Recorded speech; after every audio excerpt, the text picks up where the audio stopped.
Един от световните лидери в производството на трактори и комбайни, Case IH, проведе пресконференция в Прага, на която бяха представени най-новите серии трактори Case, както и акцентите на компанията в направление намаляване на вредните емисии при машините.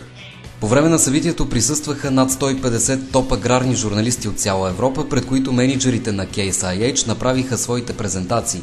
Те акцентираха на това, че Case са изтествали на практика всички нови серии трактори и те са готови за експлоатация от фермерите, без да е нужен тестови период.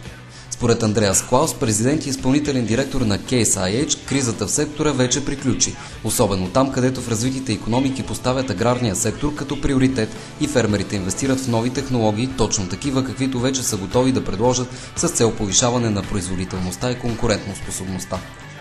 Кристиан Хубър, маркетинг директор, заяви, че друг основен акцент при Case е намаляване разхода на гориво чрез въвеждането на иновации при всички модели. В бъдеще компанията ще обръща още по-голямо внимание на това, именно защото всички фермери желаят с минимум разходи да постигнат високи добиви. От друга страна, световната тенденция да се повишават цените на природните богатства, което прави мисията на Case още по-отговорна. На полева презентация край Прага, Case IH показаха всички нови модели трактори, които ще се предлагат вече и на българския пазар. Case IH акцентира върху новата система Efficient Power във всички серии трактори от 130 до 600 конски сили. Идеята за тази система е използването на широк кръг технологии, особено в системата на задвижване и контрол на трактора, за да се подобри продуктивността, комфорта, а по този начин да се повиши икономическата ефективност.